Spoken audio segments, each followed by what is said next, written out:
Right. And what I would like to do as well is record this meeting. So this meeting is being recorded, this presentation, and we'll send you the recording after as well. So let's continue. So as I mentioned before, the last thing we'll present is we'll tell you a little bit about the investment that you would have to consider if it is you're looking to enroll for this program, right?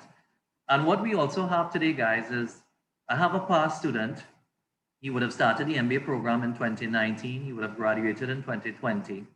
And what I've asked him to do is come in and share a bit about his experience in the MBA program, how, if he had any challenges and how it may have benefited him. So during the course of today's presentation, I'll ask our student to come in and talk to you a little bit. And if you have any questions or you want to ask him anything as well, feel free to interact with him, right? So I want to hear from you guys as well. Obviously, you're here because you're thinking about doing the MBA program because it may have some potential benefit to you, right? So I just want to hear from you. Anybody, you could just unmute your mic and indicate why it is you're thinking about enrolling for this MBA program and what may be the potential benefit to you as a student or to you as a professional or someone working in the field, right? In the world of work, basically.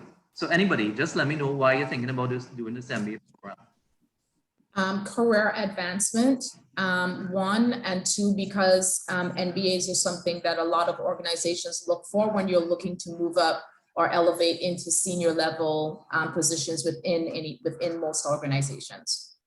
Okay, very well said, Antonia. So you're looking at career progression, and especially when you're looking at the management or supervisory level. Well said. All right, anyone else? Hi, morning, everyone. Hi.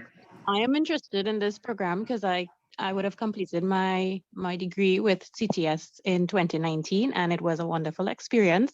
So I chose to get a little more info on the MBA and to continue with my CTS family. Right. Of course, for career advancement as well. All right. So let me ask you this: you would have attained your bachelor's degree, right, Patricia? Yes. Right. So you think that's enough now in order to move up in the organization, or you think you need the competitive? Not at all. I think I need the MBA in terms of well, where my career is, I work in the health industry. So right. For upward movement, I think the MBA is much needed. Okay, understood. Anyone else? Why are you thinking about doing this MBA program? Any other benefit you can think of? Good. Yeah. Good morning. Yeah, for me, I would like to get some more knowledge about, business and so on. So my background area is more information and libraries. So I'd like to also develop my career in a new field. So I'm seeking that knowledge. Yeah.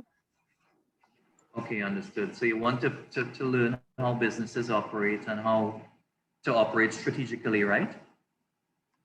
Yeah. Yes, that's correct. Yes. Okay, good. So wonderful. And all of those are valid reasons and very good reasons why you'd want to consider an MBA program and some of the potential benefits.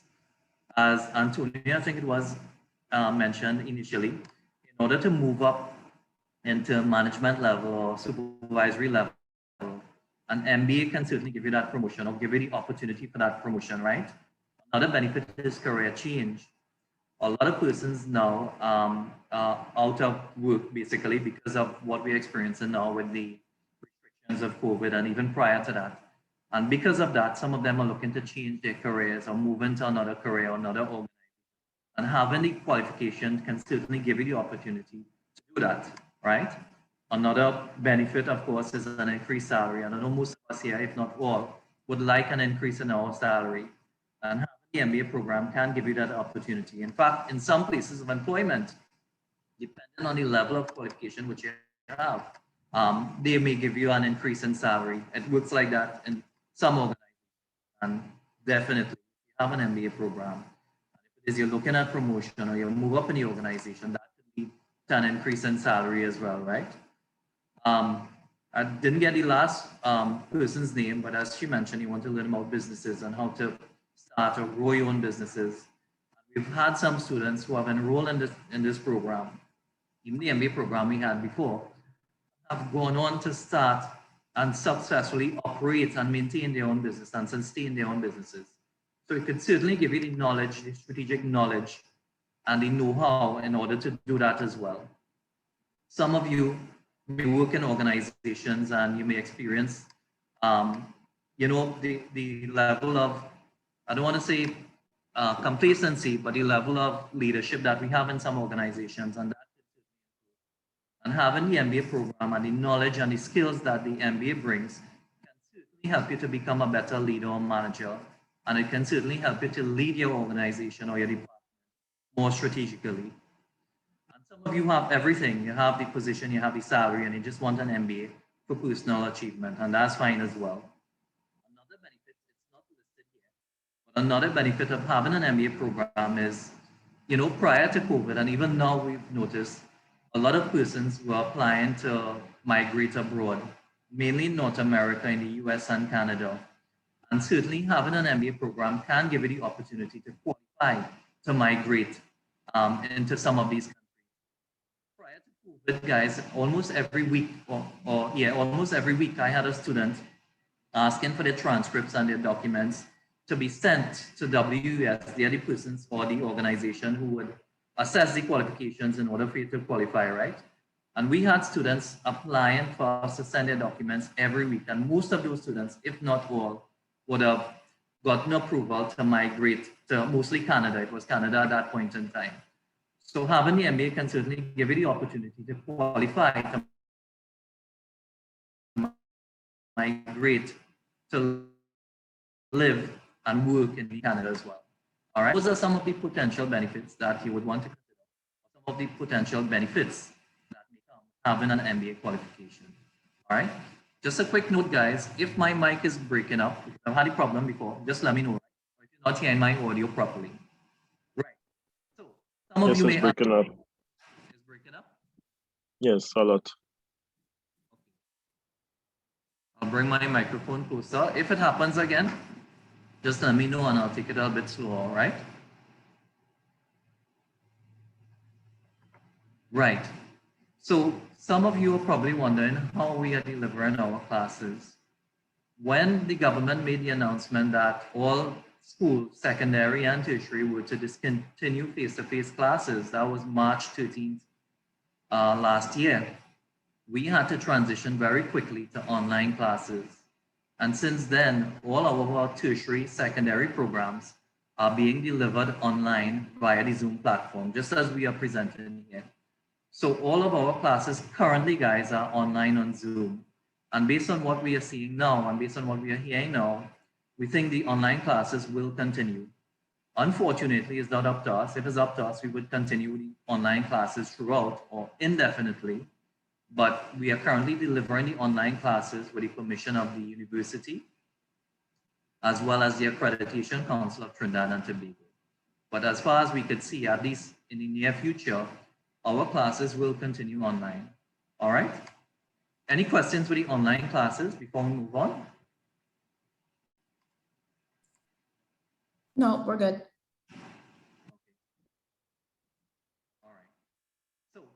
Just by a show of hands, if it is you go into the participant button here, just by a show of hands, how many of you never heard about the University of Bedford? Actually, that is the university who we partner with to offer this. Hi, morning. Hi, morning. This is Dave Ramsmuch. But just before you go ahead, going back to the question of online classes. So I was signing up to this because I was very particularly interested in the online class due to me being, offshore and the constraints of my job. So I know this is because of COVID. If you all do decide, just one second.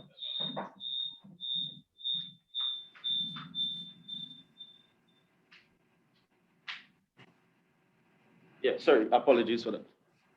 If you all decide to have face-to-face classes, would it still be face-to-face and online classes? Because for me, it would always be the preference for the online classes for the duration of the academic course. Yeah, and for most students, the preference would be the online classes simply because of the convenience. And mentioned before, if it's up to us, we would continue with the online classes indefinitely. But that's a bit tentative because it's up. Basically, we offer it online with the permission of the university and with the Accreditation Council. Even if we have to go back to face-to-face classes, if we get the opportunity or if we get the permission, we will do the online as well as the face-to-face. But that decision is not ours to make. So it's kind of hard to give the guarantee that yes, it'll be face-to-face and online. What I could do is that now, based on what we are seeing and based on what we're hearing, even from the university, now we are delivering the online classes and we see that going on in the near future, at least for the remainder of this year. After, depending on how things go with COVID and with the restrictions, depending on how it goes, they may go back to face-to-face, which is highly unlikely, or they may allow us to continue with the online classes, right? But it's not guaranteed to say yes, we'll come here and say yes. It's guaranteed for the next year, Dave, that we'll have online classes. It all depends on the permission and the approval that we get. All right. Okay. I guess, well, subsequent to that, it will be whether or not if they go to face-to-face, if it could be considered as mixed, you know, for you. Right, correct. If we could do a combination of the both. But a combination of the both. Guys, for all of you in this meeting as well, we would go with the online classes if it's up to us. All right. All right, great. Right. So just to tell you guys, how many of you never heard about the University of Bedfordshire before? Going back to that question, if you could just raise your hands in the chat. Let me see. Right, so quite a lot of you never heard about the University of Bedfordshire before, right? So it's fairly unknown. We started this partnership with the university in November of 2017. That's when we started offering the MBA program, right? With the University of Bedfordshire. And just to give you a little background into the university, they have over 100 years experience in tertiary education. Their main faculties are in business management, sport management, healthcare management, and there was another field, I can't remember offhand, but they have 4 different main faculties. They have over 20,000 students from 100 countries. A lot of those students are on the 5 campuses in the UK, Luton, Bedford, Puttridge, Aylesbury, Milton Keynes. But they also have students with education partners throughout the globe. Education partners is like partner institutions like CTS College who partner with them to offer their qualifications, right? And some of their partners are in China, Middle East, Europe, in the Caribbean. Recently, they started a school in Guyana. They started partnering with Guyana. And of course, they have 3 schools in Trinidad who offer the same MBA program, guys. CTS College is one of them. I wouldn't tell you who are the other 2 in Trinidad, right? But CTS College is one of them. And it is the best institution in Trinidad who offers the MBA program. And that is all you need to know, right? But yeah, we are one of them.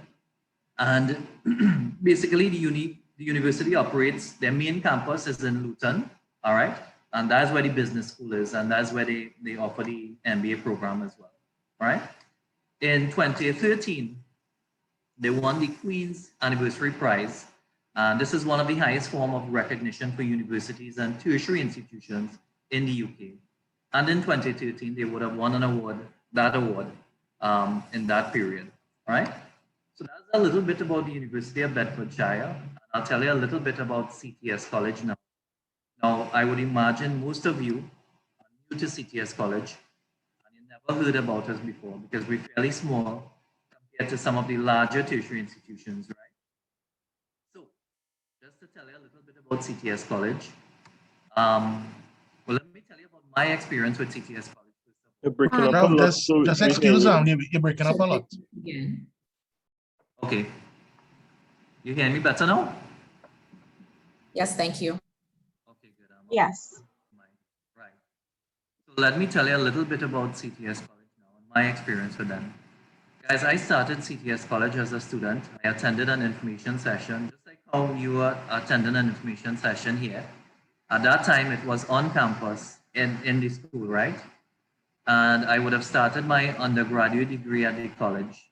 And part of me being here and doing what I do, apart from just trying to having a job, really is giving back to CTS College and giving back to the institution and giving back to students because of the support that would have been provided to me as a student here as well.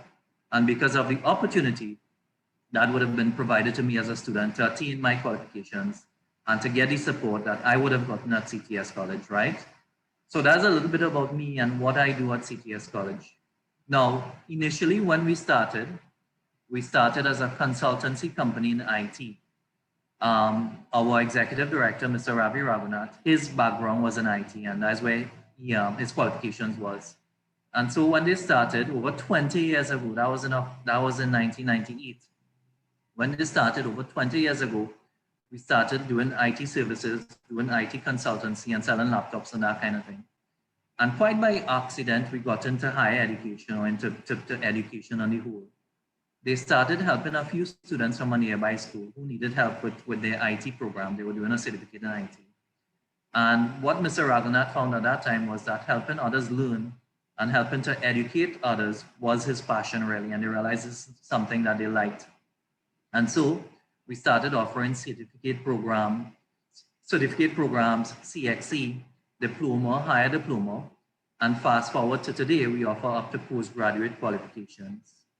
But the main structure of how we deliver our academic programs, guys, is what we call transnational learning. And what that simply means is that we partner with foreign recognized and accredited universities and tertiary institutions to offer their programs. So we would do the tuition, we would provide the support when you have your assignments and your assessments to do.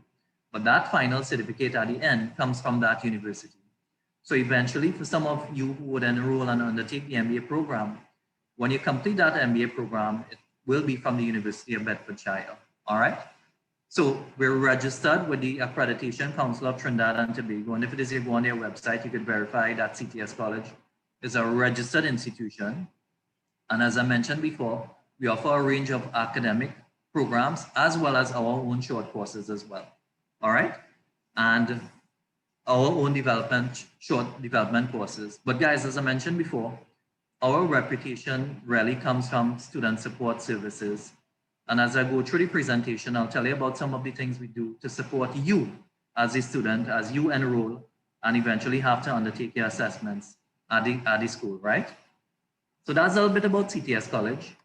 And while we're on that, I would like to invite our past student, Greg, to come in and give a brief testimony about his experience at CTS and how the MBA program would have assisted him in his career eventually.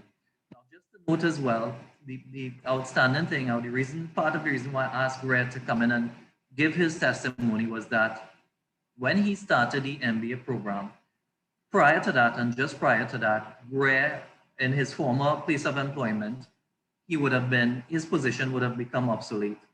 So he didn't have a job at the time when he started the MBA program, and he decided to use his visa funds basically to invest it or to reinvest. And he decided at that time that the MBA program may have been a feasible investment. And so at that time, without any job, without any form of income, with a family to support as well, Greg decided to enroll for the MBA program, and he undertook the MBA program. And during that time, he would have supported CTS College. He would have been a student representative, dealing with CTS College, dealing with students and any issues that they might have had, and liaising with the university as well. And he would have progressed and eventually graduated. And then after graduation, he would have had opportunities as well. But not to prelude on anything that Greg would have to say, at this point, I'd like to invite Greg to come in and talk to you and tell you about his experience in the MBA program at CTS College. So Greg, are you there? Yes, I am here. Good morning, everyone. Are you all hearing me? Loud and clear, Greg. Thanks. Yes, we are. All right, great. Well, Ravi, that was a very good introduction. Thanks. Basically, I was just asked to share at least my experience with CTS and also the journey ready to do the MBA and complete the MBA. So what I wanted to do is just probably take up a few minutes of your time and just kind of step back a little bit, at least letting you know a little about at least my professional career, where I started, and ultimately where I'm at today. And like Ravi would have said, I would have really gotten a lot of those courses started and qualifications achieved via CTS. So much so that I've even encouraged friends to join. My son, he would have done a few courses there as well. But let me start. Basically, my background has always been in information technology. I joined a major information technology firm in the early 1990s. And I actually held a few positions. One of them would have been a computer technician position role that I held for about 3 years. And then moved on to a position of network structured cabling engineer, structured cabling, working with Cisco and routing equipment. I held that position for 4 years. And then I moved on to another opportunity. And this was at an automotive dealership company still existing today, Nilamasi Motors, in the role of information technology officer.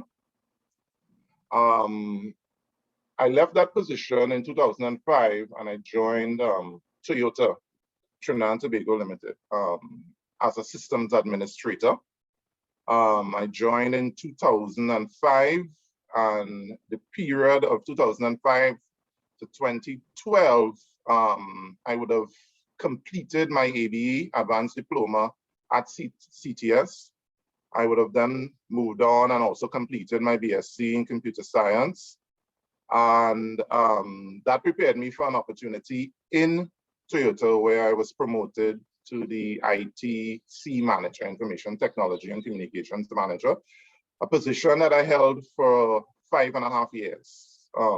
But in 2017, early 2017, I don't know how many of you all would recall, but those were tough economic times, and especially for global businesses or businesses that relied on foreign exchange to do business. And the automotive, of course, you need to purchase your products and parts and even sometimes support training in US currency. So, of course, we had a cash crunch, a lot of difficulty in getting US to support the business. Other firms were even in debt because they could not debt to their suppliers. They could not even pay their obligation in US dollars. But locally, it was a little different. The unions were demanding higher wages alongside, driven by what I thought would have been like higher prices for goods and services. Things like land, house prices would have gone up. So you had, on the global stage, things shrinking, but on the local bubble that we're in, things were nice, or at least so it seemed. But additionally, firms were remodeling their strategic goals, their objectives, and they invested in technology. And in my case, and it also affected many of our my colleagues, my then colleagues, it resulted in excess labor. Now, the strategic goal and objectives, of course, that's any firm can do that at any point in time. That's within their right. But ultimately, it led to laying off of staff. I was laid off November 31st, 2017, literally a month before Christmas in 2017. So I had a month, a few days and some months really to figure out what am I going to do? So in 2018, I would have already done my background, already done my work, already signed up October, November to do the MBA, but I did not pick up the MBA until February. So there were 3 options for me. Enter in 2018. Seek out employment, of course, but the marketplace was crowded. Continue to invest in my education, and I'd already decided to pursue that MBA program that is offered by CTS. And based on how my work schedule was, I wouldn't want to call it unresolved, but I had pending things in my home and my family.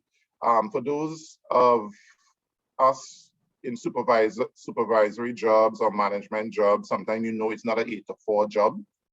It's not a Monday to Friday job, and you're called upon to sacrifice your personal time So all of a sudden, from that extremely busy mode into, hey, what do I do with all this time on my hands? So in February 2018, I started the MBA program. It was a 1-year MBA program. As Ravi mentioned, with the excess time on my hand, I need to get busy because I'm that kind of fella. I love to keep busy. When I slow down, I don't really like to slow down that much. But I volunteered as a student rep. I reconnected with some of my old school friends, even encouraged one or two of them to start the MBA program with me. I restarted my fitness goals, some of my hobbies, and literally deep dive and pray and pray and pray to cope with the disappointment of job hunting. I picked up and reconnected with activities like cycling, home-based farming. I had some renovations that I needed to complete at home. And I even started a formal woodworking class to kind of get into that do it myself mode with the excess time that I had. You know, just to stay positive and not to focus on the obvious negative of job loss after being employed for a significant period of time, you know. But in terms of employment, the market was really tough. I would have applied for no less than 40 opportunities. And it took me about 18 months to land an opportunity in IT sales, not even IT management, IT sales. But oddly enough, after picking up that opportunity, in less than 3 weeks, I got 2 additional offers. One would have been an IT project management opportunity, but it was short term, so it didn't really fit. And then one that I could not refuse, and I had to accept. So being home for 18 months, no income, just outflows, and then being presented within 3 weeks with 3 opportunities, what do you do? First of all, you say thanks, and then you go like, why this didn't happen earlier before? But the rebound. I got a new opportunity at, usually I don't really put out where I work for certain reasons, security and otherwise, but I got an opportunity at Swissport Cargo Services. The position offered was IT Manager Caribbean. It was a wider scope than my previous roles, and I know, seeing that I would have joined a multinational corporation with a global reach, it would mean global visibility for me and global opportunities. And in my opinion, my qualifications, my experience, and my drive made me a natural fit for that role. And basically, after joining the firm and working with my manager, who at the time was based in Miami, and he confirmed, you know, Gray, you were easy hire, you were head and shoulders above the other applicants, you know, and that just drove my confidence. It fueled my drive, you know, and I was really prepared to stick the landing. And like we say, that's to borrow a term from gymnastics, you know, really put in the effort and really drive and complete, you know, everything that was thrown ahead in front of me, you know, and literally even being rejected so many times, or sometimes even being ignored for one reason or the other. You know, I just had to comfort myself and know, put my faith in the Lord and say, hey, I know what is for you will be for you. You know, I could have gotten other opportunities that might have blinded me, but it really would not have been for me at that point in time. 3 weeks into my tenure, I had to do my first business trip. It took me to Curacao, where we have operations. I'm also, at the time, was responsible for IT on the island. So I met with my IT staff member there and the other heads of the business units, you know, and it was also to supervise what turned out to be an unsuccessful migration and upgrade of a financial system, a key operation financial system.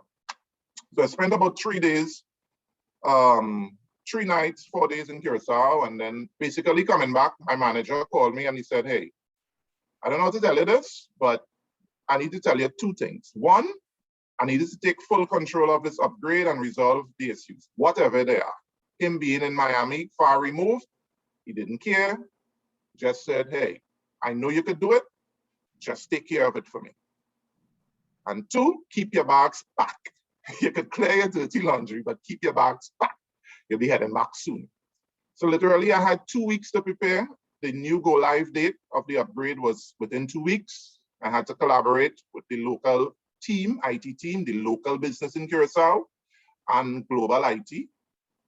And the project in 2 weeks met the objectives. We went live and we were able to literally save face and literally me establish my brand and my name in terms of what I was able to deliver. So then we're moving on, 2019, from April, May 2019, we fast forward to 18 months later. We're looking at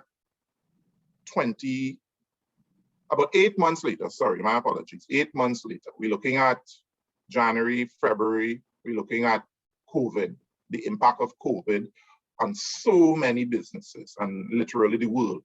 We inherited that risk being a global company, but still we were able to use information technology and the systems that the company would have invested in as literally a savior. And then also the agent of change to offset, the lockdowns. We had to establish remote work for our key staff. We had to even offboard and furlough certain staff members, manage security, access to systems, you name it. But from that area, very low area, and of course we're still facing challenges with COVID, the firm was really aggressive. They hired a new CIO, and literally from day one, his buzzwords were global IT structure, global realignment of IT resources, global support models, global outsourcing of the IT workforce while retaining your knowledgeable staff and your experienced staff. So that knowledge and experience will now flow into the business to support the business to create that value and to improve the value chain. So that literally, out of that emerged a new model, a new global IT structure to support the business operations, and one that is agile, branded as efficient and knowledgeable, because we are literally hiring from the local business and we putting them in towers, aligned to UK, aligned to North America, and even aligned to Zurich to some extent.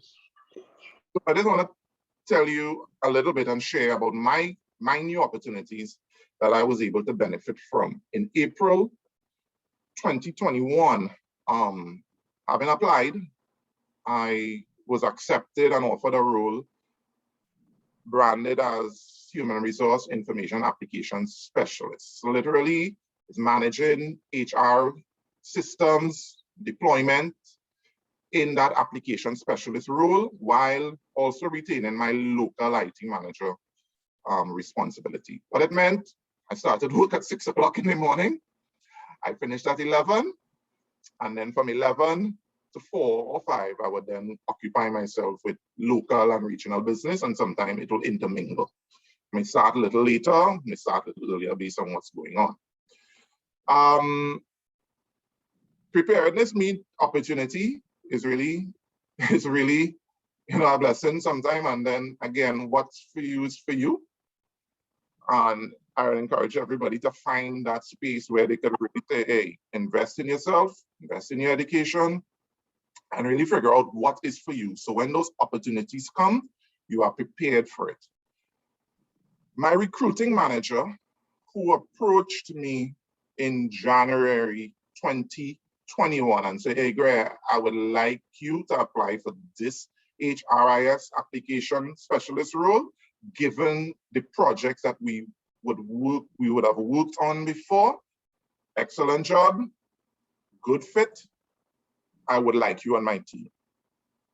She calls me in June, the first week in June, to tell me she's leaving the firm and she would like to find out my thoughts on me being her replacement. So again, I had to just send up my resume, my curriculum vitae. Within 1 week, I had 3 conversations. One with my manager in Miami, one with my incoming manager.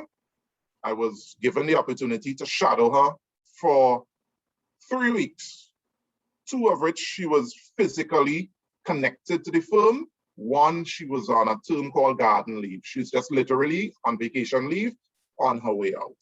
So here I am, dropped in a position after 2 weeks to drive global HR IT solutions for a global organization. From July 1st, I was appointed to the role of, it's a global role, Human Resource Information Systems, Global Service Manager for Swiss Sport, headquarters in Zurich. It's a role that sees me working again with colleagues from all over the world and having an opportunity to select HRIS, HR IT systems, time and attendance solutions, and manage their deployment. For anyone who might have touched or aware of that, it's really an incredible opportunity. In this time when we are reshaping the organization, we are in a cash crunch, we are seeking value. We all know the term time equals money, and it needs to be accounted for in the workplace. Leave management, there's a lot of legal issues, and if you are rostered to work, let's say 40 hours, and for some particular reason you clock 60, we need to understand why. Are you trained up to do a specific job? Greg, could I interrupt for 1 second, boy? We're running out a bit of time, but a couple questions coming in, right? Right. I think what students want to find out is how the MBA was able to help you with that transition, and how, or if at all, if it benefited you in assuming that you would have undertaken. So, well, the MBA really, given the modules on offer in terms of the leadership modules, the entrepreneurial modules, the project management modules, those were qualifications that would have been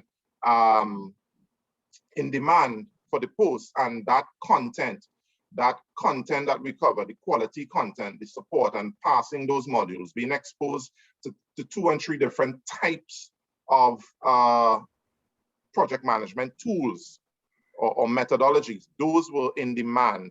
So it did put me head and shoulders above other applicants, and I was able to actually use that knowledge in the workplace. Right, and one final question before we close off. One student would have asked, Mikhail, what is your advice for persons interested in the program? If you could get any advice at all on how they could successfully start and undertake this MBA program, and what was your actual experience doing this particular MBA? It is a sacrifice. It's something that you need to put some time and significant effort put it aside. It may mean suspending certain things in your life, but if you have a good support system, you can do it. You can achieve it. It is something that you're not just doing for yourself, you're doing, I believe, for your family and your loved ones. So at times you need to involve them. It's not an individual journey, because the results will benefit both you and them. So those would be some of my hints. Involve your significant other, involve your offspring, involve your parents. Let them know how important this is for you at this juncture. And there are different end games that you can get. You can work towards a promotion. You can work on setting up your own business. You can work on getting that international qualification to migrate. So it depends on what your end game is. But again, support of your family and having that understanding that this is an improvement for everyone. Right. Okay. All right. Thank you very much, Greg. Thanks for taking the time to share your experiences and to give us that testimony and how the MBA would have potentially benefited you in terms of your career and moving up in the organization. We really appreciate the time taken today. All right? Sure, no problem. Anytime, Robbie. All right, cool. All right, guys. So you would have heard from Gray, our past MBA student, and how attaining an MBA program or attaining this MBA program would have benefited him in terms of not attaining employment, but moving up in the organization. One thing to note in particular is that, we would have spoken about the benefits of the program. And to be honest, having an MBA program doesn't automatically or doesn't immediately bring you all these benefits in terms of career change, promotion,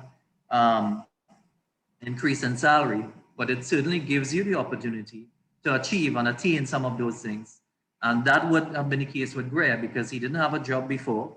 And certainly when he completed the MBA program, it brought the opportunity for him to first of all attain employment and then move up in the organization in which he is currently. All right, so thank you very much once again, Gray.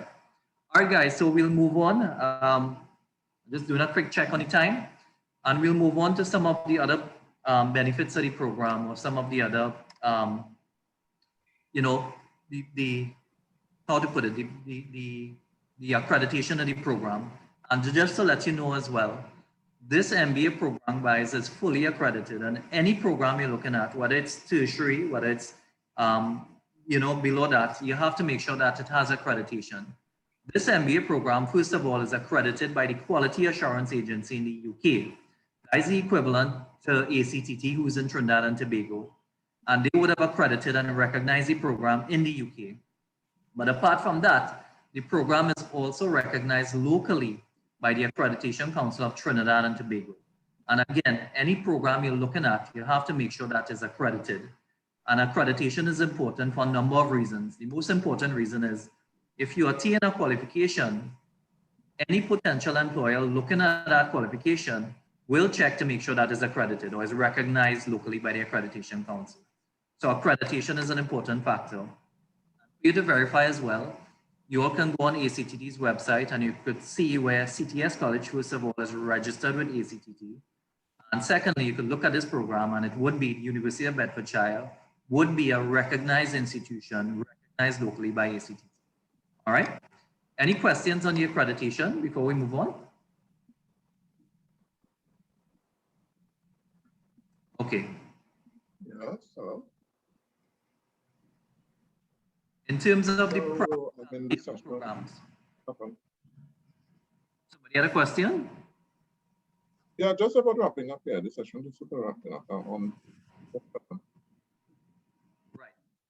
So in terms of the practicality of the programs, guys, these, when you have your assessments to undertake, they are mostly assignment based. And what that means is when you enroll in the program, eventually when you have your assessments to do, it would be assignment based, meaning you would have access to the assignment from before, and it's a formative assignment where you work on it and submit by a particular deadline. The reason why we say mostly is that depending on the specialization that you're doing. So if, for example, it is you're doing finance, for one of the subjects, for one of the assessment, it is an exam based, it's online exam basically. But for all the other specializations and for all the other assessments, it would be assignment based. All right. In terms of accelerated, so I'll tell you a little bit about the structure of the program and the duration and how we do it. The program is accelerated. Does anybody know how long it'll take you to complete this program? A year. How long? 12 months. 12 months basically, right? So how this program is structured, guys, is what we deliver it in what we call block delivery. And what that simply means is that we deliver one subject at a time, but over a 6-week period. When I did my undergraduate degree, I had about 3 or 4 different subjects to do. It was over a longer duration. It was over 3 months. But at the end of that 3 months, I had assessments, I had exams, and I had to focus on 3 or 4 different subjects at that same time. With this block delivery, you focus on one subject at a time. So how we deliver it is that over that 6-week period, we focus on one subject and we teach one subject. It's still a lot of work to cover because even for that one subject is no different from any other recognized or accredited MBA qualification. So it's still the same amount of learning outcomes that you need to cover. It's still the same amount of topics that you need to cover, but just in a shorter time frame, and you focus on one subject at a time. So that subject runs for 6 weeks, followed by a 2-week break. Now we say it's a 2-week break, but ideally that break you should be using to focus or to prepare for your next subject, all right? And after the 2-week break, your next subject starts. And basically you're doing that for 6 subjects at a time. Depending on the specialization, all the specializations, you have 6 subjects, with each subject running for a period of 6 weeks, followed by a 2-week break. Does everybody understand that? Yeah. Questions on that structure? Ravi, morning. Dave here. So within that 6 weeks time, is it that your assignments are due within that 6 weeks and then you have technically a 2 weeks to prepare for your next module, right? Yeah, so within that 6-week period, guys, you have 2 assignments per unit or per module or per subject, right? So after the first 3 weeks, assignment 1 would be submitted. And then after the 6-week, assignment 2 will be submitted. So 2 assignments split up over the 6-week period, right? Yes. Any other questions with respect to the structure, the class dates? I do have one question. Is this individually based, or have they moved to like a group component, or is it a combination of 2 things? For the majority of the units, as well as the assessments, it is individual assignments. For some of them, however, so for example, if it is you choose a specialization that has project management, with project management, guess what? You have to work in groups, you have to work with people, right? So Right. with management, one of the assessments may be group work.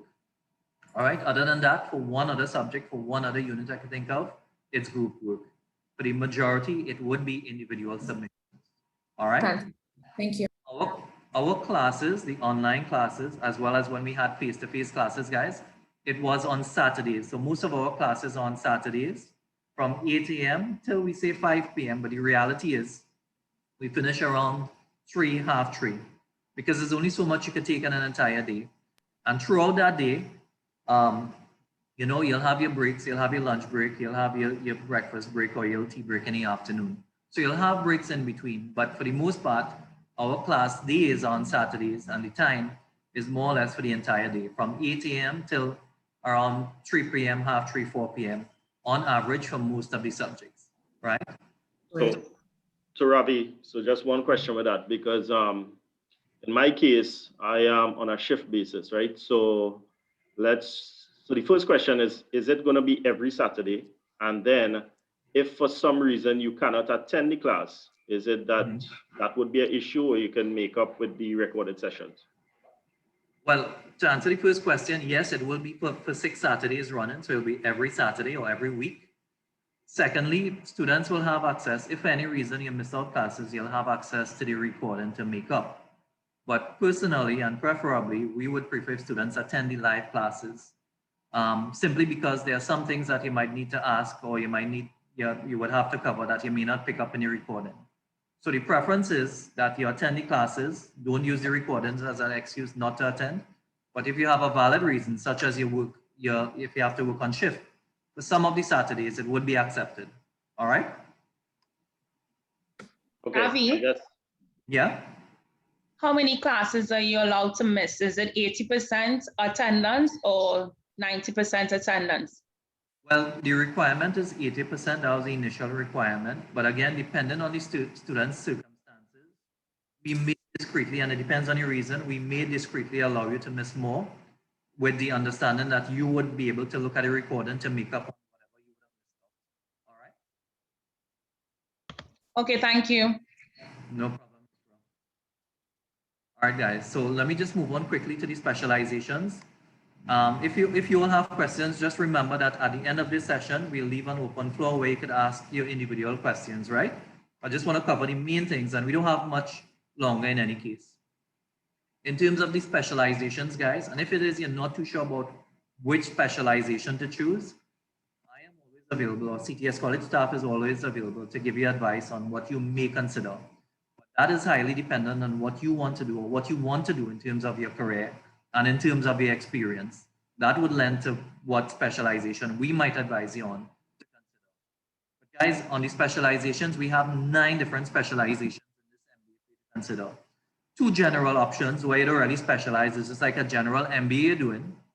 And then we have oil and gas, human resource management, hospital and health service management, digital technology management, finance, logistics and supply chain, which is a growing field right now, actually, especially when we're looking at pending procurement in that area. And the last specialization is marketing. So these are the different specializations which we offer. Again, if it is you're not too sure, we'd be more than happy to advise you on which specializations you may wish to consider, all right? And some of you may already know, well, this is the specialization that you want to do. How the program is structured, guys, is very quickly, I'll show you. So regardless of the specialization that you are interested in, you have 4 core units to do. These are the 4 core units that you and managing strategy and the global competitive environment. And at the end, the final 2 subjects that you do is management and practice, and theory into practice, which is your dissertation at the end, right? And then depending on the specialization that you choose. So for example, you choose to do an MBA in human resource management, you'd have 2 electives specific to that specialization, which is corporate innovation and entrepreneurship and international and comparative human resource management. And all of these specializations, guys, are structured like that. In fact, at the end of this presentation, I'll email you the slides which we're using here, and you'd see the different specializations, and you'd see the different subjects under each of these specializations, right? But this is an example. I wouldn't go through all of them. But for example, with the general MBA option 1, you have 2 core units to do, right? You have your 2 electives that are specific to this specialization. Then you have your 2 core final projects at the end to undertake. Similarly, if it is you're looking at an MBA in oil and gas, you have your 2 electives you have your 2 core units to do, your 2 electives that are specific to that specialization, and your 2 final projects at the end. All right? Does everybody understand the structure and the specialization and how they are structured? Yeah. Any questions on the specialization? Good. So we have 6 different intakes, guys. So it's really flexible. You don't have to wait 6 months for an entire term to start and enroll. You have 6 different intakes. The first intake is September. Actually, that's the very next intake which we have. Classes start on September the 25th. We also have intakes in November, January, March, June, and July. So we have flexible entry points. And in terms of we would have gone through the class structure and all of that. One of the things I wanted to tell you about in terms of the class structure, guys, is that when we deliver the online classes, we do take the class registers, of attendance and all of that. At the end of that class session, you'd have access to the recording. So if it is you miss out anything, or if it is you miss out the session, you have the benefit of the class recording. All right. So in terms of passing the unit, in order to pass, how many subjects? You all remember how many assessments you all have for each subject? You all remember? 6. Well, that's 6 subjects. 2. Yeah, 2. Right, for each subject, you have 2 assessments, right? Once you attain an aggregate grade of 40%, all right, on average or more across both assessments, that would be considered a pass. So once you attain 40%, you pass. If you're not successful, then it's not a pass, obviously, but you would have what they call a referral assignment, where you would get the same assignment to do over, or a similar assignment, and the university would cap it at 40%. All right? So that's the scenario, what would happen in case you're not successful with a unit. And I just want to stop and take some time to tell you about what we do to support students in terms of the assignments. And I think it's really important to understand this, because it might more or less give you the information you need in order to consider enrolling for the program. Our pass rate, guys, on average is around 93-94% in the MBA program per unit, right? And that is on average. Some units we have 100% pass rate. Other units is a little bit lower than that, 93-94%. But what we do to support you as a student in terms of your assignments is 2 things really. One, well, first of all, prior to that, our lecturers, guys, make themselves available to students even outside the classroom. So it's not just a case where a lecturer come into the classroom, they teach what they have to teach, they say what they have to say, and that's the end of it, you're on your own. Most of our lecturers, if not all, are available to you outside the classroom. So if you don't understand a topic, if it is you need help with the assignment, they are available to provide that support to you. So that's first and foremost. I think that really helps with students understanding what the assignments are about and progressing with the assignments. But the 2 things, what we really do to help you with the assignments, one is that all lecturers are required to document an assignment guideline for you, the student. And basically, whatever the assignment is, depending on the subject, they would document that guideline to show you, for example, how to start with an introduction. And then apart from the introduction, what you could consider discussing in the body, how to structure the body of the assignment, how to end with a conclusion. What are some of the things you would want to consider in a recommendation? Guys, these assignments are very practical. So it's not just about reading the textbook or reading journals or articles and regurgitating the theory. It's about applying the theory in a practical manner. And because of that, you would need that assignment guideline to help guide you and show you how to undertake the assignment successfully. So that's the first thing we would do to help support you with the assignments. The second thing we would do is that all lecturers are mandated to review students' assignments drafts. So if it is your discipline enough and you do a draft early enough, and I'm saying that because sometimes students don't take advantage of it, but if you do your draft early enough and you send it to the lecturer by a certain deadline, what they would do is they would review that draft and give you feedback on it, on where you can make improvements, or what are some of the other things you could discuss in the assignment. So by the time you submit that final assignment, if you take their recommendations into consideration, you have a better chance of getting a higher mark. Not only passing, but getting a higher mark in the assignment. But you have to take advantage of that opportunity and send your draft to the lecturer so that they can review it and give you feedback. All right? So those are the two main things we would do to ensure that students get the support, especially with your assignments. All right, it's important that you understand how to undertake the assignment because that in the end determines whether or not you attain this MBA program. All right, so those are some of the things that they would do. In terms of the support, what we would also do, well, as a student, there are a number of things that you have.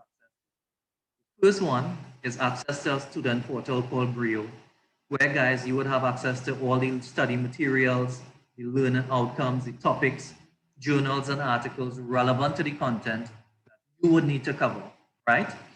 You'd have access to your assignments as well. And on that student portal, you'd be submitting your assignments. So everything is on that student portal. You would also have access to an online library where you could access different journals and articles. And you'd need access to that in order to undertake your assignments, right? What we would also do as well is all new students starting this MBA program, guys, we would do an online orientation session or induction session where we show you how to do proper research, where we tell you about the university requirements for writing the assignments or proper academic writing, where we show you how to reference properly and things like that. But basically that orientation session is to help get you settled into the program so that eventually when you start the classes and you start your assignments, you would have that foundation in order to start and continue successfully. All right? So that's some of the things we would do to support the students in the MBA program. Apart from that, as I mentioned before, sometimes you may have administrative queries or academic queries. You have access to all the staff at CTS College in terms of emails, contact numbers, WhatsApp. You have access to my WhatsApp. So any queries at all, you could send via WhatsApp or email or even call. And for the most part, we would respond to your queries. That's a little bit about it. Now, we're just out of time. The last two things I'd want to cover, guys, before I leave the floor open for any questions which you may have is one, the entry requirement. I would have gone through inductions already, right? In terms of, okay, before we get to the entry requirement, guys, prior to COVID, we would have had our graduation ceremony at the Hyatt Regency, and it's really a grand ceremony. If it is, you go on our Facebook page, or YouTube or our YouTube channel, you look at some of the past graduation ceremonies that we would have had. Unfortunately, last year, and maybe even this year, because of COVID, we can't have that graduation ceremony. In fact, what we did last year is that we rented the Hyatt, a room in the Hyatt, and we took portraits of students. So those students still had the opportunity to get their graduation portraits, right? But normally graduation would have been at the Hyatt. Now, as students finish batch to batch, what the university would do for them is that they would have a virtual graduation ceremony. Hopefully one day when things get better, those students, and even you, depending on how things go, would have the opportunity to graduate. Right? Now, in terms of the entry requirements, guys, to actually get into this program, I know some of you may have queries on this, there are two main ways in which you could gain entry into this MBA program. The first and most obvious is if you have a bachelor's degree, a recognized bachelor's degree, that would suffice, all right? All we would need is that certificate, and we need you to complete the application form, right? The second entry requirement, or the second option really, is some of you may not have a bachelor's degree, but you have experience. So if it is you have at least 3 years management or supervisory experience, guys, you could be considered and you could get into this MBA program with that experience. What we would need, apart from the application form, is a letter from your employer, past or present, it doesn't matter, confirming your position, duration, and some of the strategic functions that you would perform in that position.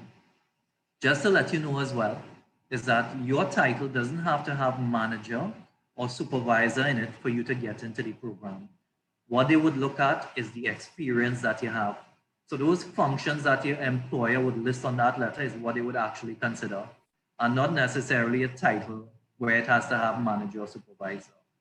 In fact, at the end of this session, guys, I would send an email, and in that email, there's a sample letter which your employers can use or which they can follow in order to do up that letter for you, right? To verify your credentials. Okay? Any questions on the entry requirements before we move into the last thing, which I know which you all waiting on, which is the costing, right? But any questions before we move on to that on the entry requirements? Someone asked about for the first degree requirement, if there's a specific GPA required, Amra. No, there's no specific GPA or class for that matter.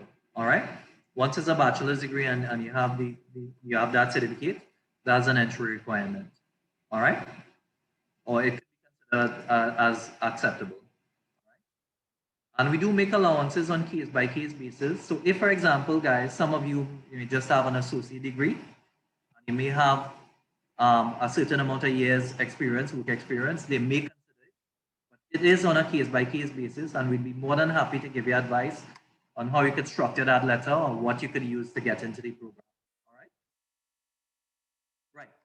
So these are the entry requirements. You have listed it here, but that's what I've just discussed. And again, I've sent it in an email so you know exactly what you need to do in order to apply and what documents you would need in order to apply. All right. So let's get into the most important thing, which is what I know you're all waiting for really, which is the costing for this MBA program. And prior to today's session, guys, we would have promised in terms of the costing, certain discounts that would apply. And I'll go through the discounts in a short while, but let me just, before going to the costing, let's look at some competitors who offer MBA programs in Trinidad and Tobago. All right. So if, for example, we look at the Arthur Lockjack MBA, and they have a pretty good MBA program, to be honest. It's the IMBA or the EMBA, which is the executive MBA. And the IMBA is the international MBA. That is over 100,000 plus, 110, I think it is, or 115, something like that. But their MBA is over 100,000 plus. If you look at the MBA that is being offered by SBCS, does anybody know which university they partner with to offer the MBA program? Anybody? Could unmute your mic and say fast. Is it the Harriet Watt? Right. So they offer the Harriet Watt MBA program, which is 3 years, by the way, but it's 90,000 plus. And guys, this is no way to bring down or to criticize any other program for that matter, right? Or any other institution. What I'm doing here is simply showing you the comparison, mainly with the pricing, right? So their MBA is 90,000 plus. The MBA at SAMS, does anybody know which university they partner with? Anglia Ruskin. Anglia Ruskin, right? So they partner with Anglia Ruskin, and their MBA program is currently 64,000, around 64,000, or with executive support is 83,200. This same MBA program, guys, which is also offered on campus, as you know, at the University of Bedfordshire. If it is you go up to the UK and you enroll with the university directly, it's 12,500, which is around 125,000 TT, right? If you look at it like that. Now, our costing with the MBA program, of course, let's go to the next slide and I'll show you the costing for the MBA program, which we have at CTS College. Before I do that, I just want to... You're breaking up a lot there. Sorry. So what I'll do is I'll go on to the costing, which we have for our MBA program. You hear me now, Campbell? Good? Right. The cost of our MBA program, guys, the same MBA program, well, we've broken it up and I've shown you the university fees and all of that. In total, on average, is around 46,500. Now, just a note and a disclaimer is that the costing, guys, is in no way a reflection of the reputation or the quality of the MBA program. The program is accredited, first of all, is accredited, and is no different from any other recognized or accredited MBA program when you compare the learning outcomes and the assessment and the structure of it. So that's a disclaimer and that's something to note, first of all, right? In terms of the pricing. This MBA program is 46,500 in total. Now, we did promise some discounts. So actually for those of you, and there are certain criteria which we'll go through, but for those of you who are considering enrolling for the MBA program, you will qualify for discounts for simply attending this information session today. So let's go through these discounts and the different discounted options that you will have, right? The first option is you would get 12,000 off if you pay all those fees upfront. So if, for example, guys, you're paying this 46,500 upfront, or you plan to pay all your fees upfront, you get 12,000 off the tuition. Of course, everyone can't pay all the fees upfront, and sometimes you may have a budget to work with. And so we have two other payment options. If you pay at the start of each semester, and a semester is like every 4 months, at the end, you will still get 9,000 off your tuition. You still save 9,000 off your tuition fees. And then some of you may only be able to afford probably a more flexible payment option. And so we have a monthly payment option where if you pay monthly, at the end, you would still save 6,000 off your entire tuition fees. So depending on the payment option that you choose, guys, you won't be paying 46,500. In fact, depending on the payment option, it could range between 34,500 on average to 40,500 on average. All right. And just to show you how we broke it down, with the payment option 1, where if you choose to pay all your fees upfront, you're not paying 30,000 in tuition, you'll be paying 18,000 in local tuition. And then you have your exam fees, which is £1,500, and there's a registration fee of 1,500 TT. All right. So this is if you're paying all your fees upfront. And I'll take questions after, once we go through the 3 different payment options, right? But here's the criteria, guys, what you need to do. 1, you need to submit your application form and all the supporting documents by this Friday, September the 25th. Now, guys, to me, you have nothing to lose and you're not committed to starting the MBA program or paying anything. All you need to do is fill out that application form and email it to me by Friday, September the 25th. That's all you need to do. You're not paying anything as yet. Only when you get accepted, then you start paying your relevant fees, right? And the second criteria is, once you, not September 25th, this Friday, August the 20th, right? That's the deadline, sorry guys, to submit your application form to me. This Friday, August the 20th. So you have to submit it by then. And you have to start in the September intake, all right? So that's the criteria. The second payment option and the criteria is the same, where you have to submit your application form by this Friday, August the 20th. You have to start in September. The second payment option is where you save 9,000 off in tuition. And how that works is that every semester, instead of paying 10,000 guys in tuition, you would pay 7,000. And you're paying that for 3 semesters. All right. And the last payment option is if it is you're paying monthly, all right, you still save 6,000 at the end of paying those fees monthly. But instead of paying 2,500 a month in our local tuition, you'd be paying 2,000 a month in the local tuition. And then the monthly payment option in terms of the university fees would be 125 a month. All right. And the only thing is the registration fee of 1,500 that has to be paid at the beginning. Meaning, once you apply and you get accepted and you confirm that you're starting, you'd pay this registration fee of 1,500 TT. And then the payment, depending on the payment option you choose, you'd pay the relevant tuition and university exam fees. All right. Now, I know it's a lot we just went through. 2 things to note. I'll take your questions after 1. And 2, I'll send you the email with all this information so you can take time to absorb it, right? What I wanted to also confirm is that with the university fees, guys, because of the amount of foreign exchange that we need to send to the different universities, that university has to be paid in pounds. So eventually, when you get accepted, right, and you're ready to start paying your fees, you can do two things. You can go to your local bank and get a bank draft for the pounds, whether it's 1,500 pounds, right, if you're paying all upfront, whether it's 500 pounds if you're paying every semester, or whether it's 125 pounds if you're paying monthly. You need to go to your bank and get a bank draft for the pounds, right?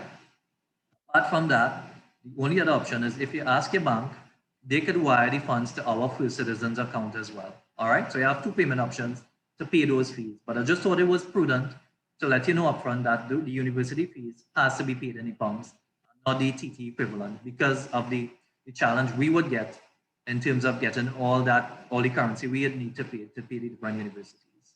All right. So like I said, I know it's a lot. The only other fee or the only other investment I think you'd have to make, other than what I covered here, guys, in terms of the costing, and this was what would pretty much cover it for the costing that you would have to pay, is that for textbooks, if it is you guys choose to purchase the textbooks on your own, obviously that would come at an additional cost to you. And depending on the specialization and depending on the subjects that you're doing, the cost of the textbooks could range between 40 US as much as 200 US. What I could say, however, is that most of the students, 99.999% of the students, do not purchase the textbooks. And the reason for that is, one, you would have access to an online library where you'd be able to get tons of other academic materials. Not the textbooks, but you'd have access to journals and white papers and different articles. That would suffice for your assignments. Apart from that, students get access to the soft copy of the textbooks.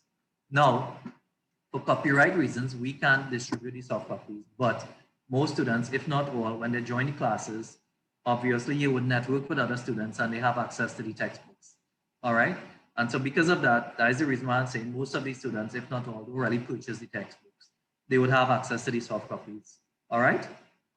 And that summarizes the presentation today. Sorry, I know we went a little bit beyond the time, but it summarizes the presentation today, guys, in terms of the MBA program, of the potential benefits, the features, the structure, and of course, the cost. The next step really, guys, is for you to submit your application form. Even if you're thinking about it, even if you're not too sure, still submit your application form. You have nothing to lose. Submit it by this Friday, which is August the 20th. And it takes about 3 weeks to process for the university to approve it. And once the university approves it and they issue your offer letter, then it's up to you after that to determine when you're starting. Of course, you have to start in September if you want to benefit from those discounts, right? But it's up to you after that to determine when you're starting, all right, and if you're starting at all. And hopefully, you know, you'd be able to consider starting this program and probably see the benefits, just like how our student Greer would have benefited from the MBA program. All right. So that ends our presentation today. Now, as I promised as well, I know a lot of you have questions that may be specific to you. So what I'll do now is I'll formally end our presentation today. Thank you very much for your time, for your participation, for your questions, for your patience as well, and most of all for your presence here today. And welcome again to CTS College, and hopefully we'll see you in the future. So we'd formally end our presentation here today, guys, but I'd leave the floor open and I'd stay as long as you like. So if you all have any questions, now is the time to unmute your mic and start asking your questions, right? So I'll start taking any questions. Anybody, just unmute your mic and start asking. And of course, I have Sadiq. Thank you very much, Sadiq, for your support in the chat as well. If you have any questions, you can put it in the chat. Sadiq will respond to them, but also unmute your mic and go ahead. All right.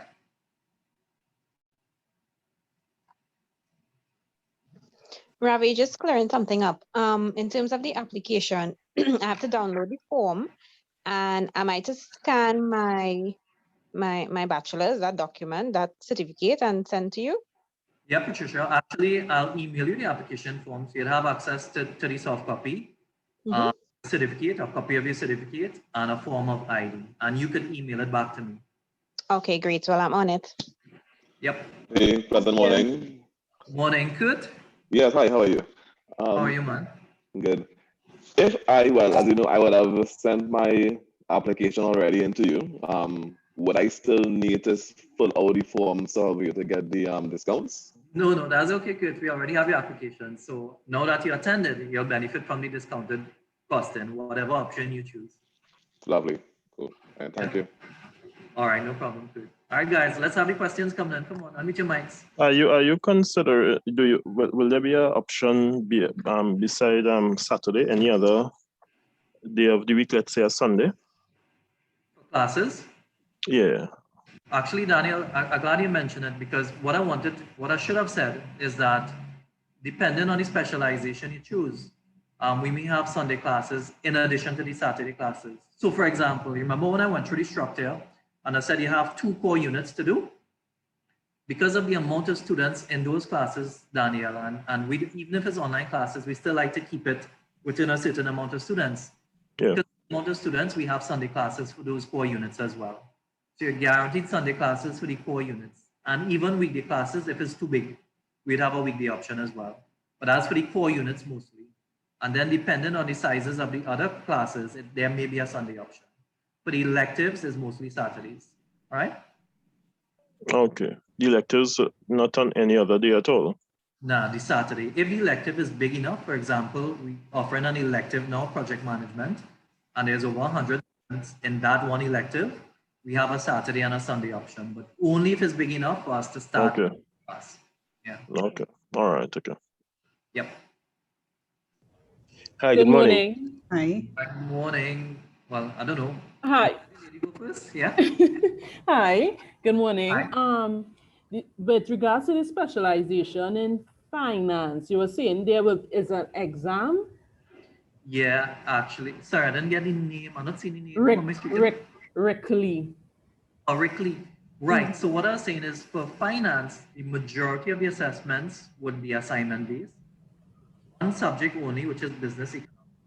And for one assignment, which is assignment 1, what we noticed the last time is that they gave an online exam. Right? That was just for one assignment only. Okay. And it was online. So you didn't have to come into CTS and gather with other people to write that exam. It was online. Okay, thanks. No problem. Okay, Hi, so good morning. Hi, Romana. Hi, morning. Morning, Hi. Romana, yeah. Yeah, I wanted to find out about the same thing with the finance because basically I needed to get some more information in terms of what would get covered under specialization in finance, as I'm already ACCA qualified. I don't want to repeat it if it's being covered already. Understood, Would you be able to Romana. advise? If at the end, when I send the email, Yeah. what you reminder is just ask me for the content, and I could share the unit information form so you could see what we would cover under the electives under that specialization. Okay, great. Thank you. Right, no problem. Right, and the gentleman who tried Yes, to... hi, morning. Morning, Lyndon? Yes, Lyndon here. Just want to find out something. In terms of, I'm considering doing the MBA, but not necessarily in September, more likely maybe January. Do I still have to send an application now and that kind of stuff? So it may not make sense sending in the application now, Lyndon, because we'd have it, we'd get the application, we'd get the offer letter, and it would just be there outstanding. So I might advise that you probably apply closer to that time frame, probably November or so. Okay. Mid-November, maybe closer at that time. No, we haven't budgeted for the discounts for that period, but I mean, when you start at that time, we'd be more than happy to help you out and see how best we can assist in terms of the pricing, right? Okay, thanks for the information. No problem, Lyndon. Hello, good morning, everyone. Hi, morning, Rakali, is it? Rick? No, it's Fisher Chinapoo. Oh, okay. Hi, Ms. Chinapoo. Hi, I'm interested in the MBA, but my specialization is human resource. I wanted a little more insight on that, please. Right. Seeing like I would have had the background with international human resource. Right. So, well, the most I can tell you at this point is that the electives under human resource management would be international and comparative HRM, where you look at international best practices in the human resource management field across different organizations. So you look at the best practices, you look at theory and see how they marry each other, how firms can apply them to gain strategic advantage from their human resources, right? The next elective is corporate innovation and entrepreneurship. And that's basically using innovation in organizations to gain strategic advantage. Now, that's the most I can tell you at this point. But when I send you the email, I'd be happy if you reply I'd be happy to share the unit information forms with you so you can see the different topics that are covered under each of those electives. Yeah? Thank you very much. What you could tell me about is a DTM into school? Do you want one on digital? Just a little more information on that one. Right. So the two electives are digital technology management. Now that's not a really technical way going into programming or database development. It's more about information technology strategically to gain competitive advantage in the organization. It's about like using things like e-commerce.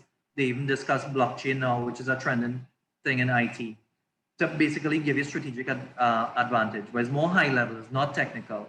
And then the other elective is project management, where you're using different project management methodologies in the organization, because IT is always about projects.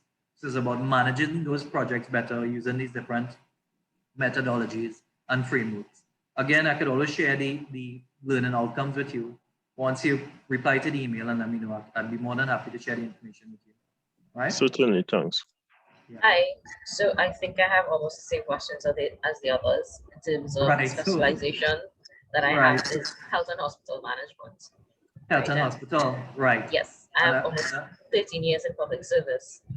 And what, I'd like to know what this MBA offers me in terms of that specific content, what contents of the MBA for health and hospital management is going to be. Okay, so obviously it's not the science of medicine you're looking at, right? It's of course not.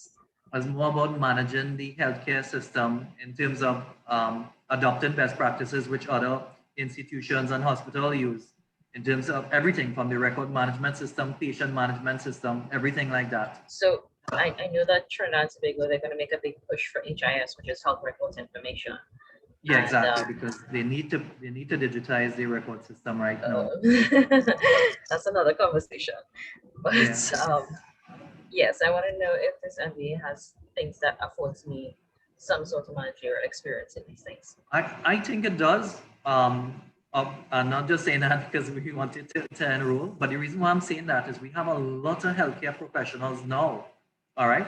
Whether it's medical practitioners, doctors, whether it's nurse, persons in the nursing service as well, or whether it's administrators, but they have enrolled for the program. And in talking to them, what they indicated is that, especially for the medical practitioners, I think they kind of fed up of in the field right now, and they want to move up in the healthcare system in terms of management level, in terms of administrative level.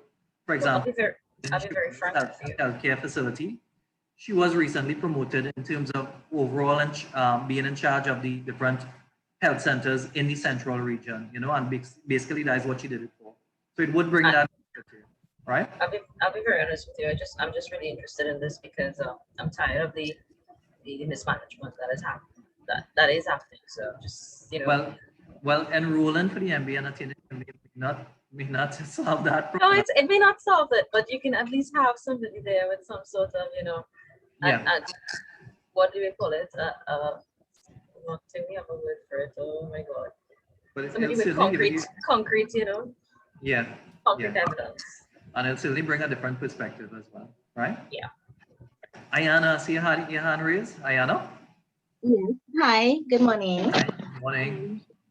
I have a degree from the Harriet Watt, which is business.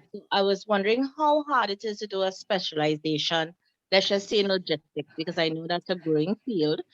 And so I'm thinking of totally switching. Would it be hard to just go into that from a business degree? Not difficult at all. In fact, having a business degree would certainly give you a foundation because you have other people with science backgrounds as well who would come and take. But it's not a difficult transition at all. In fact, when the lecturer, especially for the logistics and supply chain unit, the lecturer, we have a really good lecturer for it, and she breaks it down and she makes it simple. So there's no prerequisite knowledge, but at the same time, she starts off with the basics and then she goes into the more technical and complicated aspects, if you want to call it that. All right? Okay, great. Thank you so much. No problem. Hey, Ravi. Yes. Oh, sorry, Lyndon. Yeah. Lyndon? Oh, Kurt? No, it's Kurt here, yes. Sorry, Kurt, yeah. Yeah. Ravi, I'm doing digital transformation, right? However, if I want to do another elective on the side afterwards. Will I be able to do that? Is that No, possible boy. at all? Unfortunately, I think what you're asking is probably do one specialization and then you have another Yeah, specialization. specialized, yes. So Yeah, unfortunately, the university does not allow it. You allow that one specialization to do. And the main reason for that is that in order to get another MBA, you would need to get another 180 credits. And you can't get that because you have already completed 4 out of the 6 subjects. You know, understood. that's the main reason why they don't allow it. All right? No problem.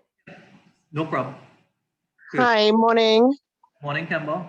Hi, I just wanted to ask a question. As it relates to deferring a unit, for instance, if you started and you did like 3 out of the units and then something came up work related or so and you have to defer a unit, is it possible? Yeah, definitely. Depending on the circumstance, you could do what we call interruptive studies, which is basically submitting a form to tell them that you're taking a temporary break. And you have 1 year after that within which to restart. All right. But the most amount of times you could do that is twice. So you could interrupt your studies twice throughout the duration of the program. Okay, thank you. No problem. Jerome? I think Jerome had a question. Or any other questions, guys, before we close off? Hi, good morning. Hi, morning. Yes, I work in a financial institution. I have 30 years of experience. I'm a senior supervisor in my organization, and I recently started offering relief as a manager. Now I'm looking at doing the MBA program just to, improve my chances of probably being considered as a manager, but I really not too sure if I wanted to do it in finance. How difficult or appropriate would it be for me to probably take a switch and look at the MBA in human resource management? Yeah, that's no problem at all. In fact, that specialization or choosing specialization really is up to you, or you could consult with your employers as well to find out if the finance specialization may increase your chances or if it's the better specialization for them, right? But it wouldn't be a problem at all. Like I said before, if you email me, I'd be more than happy to share like the learning outcomes and the topics you need to cover for the human resource specialization electives as well. So you'd see what it covers, right? But just as well, apart from the electives, you will still have 4 units to cover throughout and regardless of the specialization. So you'd still be covering a fair amount of theory and practice, if you want to call it that, in terms of the overall MBA program and the core units. All right? Okay, thank you. So it's rjohnson@ctscollege.com, correct? Yeah, correct. And you will register for the Zoom session, so you'll get my email right after. Guys, check your junk or your spam because sometimes the email I'm sending with all the information may go to your junk or to your spam, right? Thank you, Ravi. No problem. Nadia, you had your hands raised? Hi, morning. Morning, Nadia. I think I have a unique situation. I'm definitely interested. I attended today's session mostly for information, but this is going to be a personal goal for me because I'm already in my industry. I'm in general construction and project management. I do have my PMP. I run my own company. Right. So my entry would be a mature entry. Right, yeah. And I asked Sadiq earlier on if the electives were interchangeable, which they're not. So yeah. I'm not sure how applicable this would be to me. I know you do have the project management option, but a lot of it is more business-based. Can you give me some advice? Sure. Well, first of all, the project management unit, which we currently offer, it overlaps with the PMP. So some of the topics you would have covered in PMP actually is covered in this project management unit. Yeah, and would there be exemptions for that or? No, unfortunately, they don't give exemptions with PMP. If it's like a master's level qualification, then they would have considered the exemptions, right? But so if you don't mind me asking then, before I try to answer your question, like, so if it is you already have your company and why are you looking at the MBA program? As I said, it's purely personal. Oh, okay. Understood. It's just basically to get that MBA behind your name. I like to pursue self-improvement, and my PMP was a part of that, because even that was achieved minus a first degree. So that was quite an accomplishment. So I would like the MBA to go with it. Right. So my advice is probably not to choose a specialization with project management, because you already have that experience and the qualification. Right. Something outside of that, probably one of the general MBAs. Mm-hmm. That gives you some flexibility in terms of looking at opportunities on the outside. It may be an opportunity for consultation as well. If it is you want to get into consultancy later on, then one of the requirements and what clients look for is qualification in that area, right? Right. But general MBA also gives you some flexibility. So if, for example, construction slows down, then you have opportunities on the outside, the general MBA, and you're not just restricted to one area, right? So okay, I appreciate that. Would be my advice, to consider probably the general MBA. And would I have difficulties with my application based on my self-employment? No. Is it, if you mind me asking, is it a sole trader company or is it a limited liability? It's sole trader, and I've been doing this for over 10 years. Right. If my advice, well, I'll talk to you after. My advice is do your own letter. One of the requirements is for the employer to do a letter for you, right? Right. And obviously you can't do a letter, but if you have any employees or even an accountant who could do up the same letter and verify the information for you, they could work with that as well. And they would accept it. The accountant route would be probably more applicable. Right, yeah. So the accountant could do it as well. Great, thank you so very much. No problem, Nadia. Thanks for your questions as well. All right, guys. Any other, somebody wrote up on my screen. Hey, Ravi. Questions before we close off? Yeah, Dave? Yeah, Ravi. So I am actually in oil and gas, right? Right. Thinking about the oil and gas, it's not the only reason I'm doing the MBA, because I'm already in a role. I am thinking whether or not a general MBA would suit me rather than going back into oil and gas, because it limits me in terms of my development and if I want to branch across to other things. Understood. And there's no one definite answer to that, because we have students on both sides. Some of them in oil and gas sector, and they want to move up in that sector. They don't see themselves working outside of that, so they stick with that specialization, and they've been doing good. But then you have others like yourself who want to have some flexibility, and so they might consider doing a general MBA where you get the experience outside the field. But the reality is, so is it okay? Yeah, go ahead, Rob. The reality is you have 4 units to consider, and you'll get the experience for the other 4 units, whether or not you do that oil and gas specialization. But the thing is, sometimes when you have a specialization in a certain area, a potential employer or somebody else might think, well, you're just limited to that area. But that's not really the case. You get the exposure to the other units and the other units as well, you know? Yeah. So I may want to reach out to you just for some guidance after, in terms of me deciding exactly what I should cover. No problem, and we'll be happy to advise as best as possible. Yeah. All right, guys. Hi, Ravi, one last. Hello? Yeah, London, sure. Yeah, one last question. I'm considering going through the mature entry requirement. The letter from has to be the letter from the current employer, past employers, or a combination of both. It could be either of them. Once it's 3 years, they would work with whichever employer you choose. Past.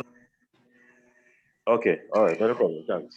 Yeah. Rav, one question came in the chat regarding someone completing the degree they haven't completed as yet. If they should wait until they complete to make the application.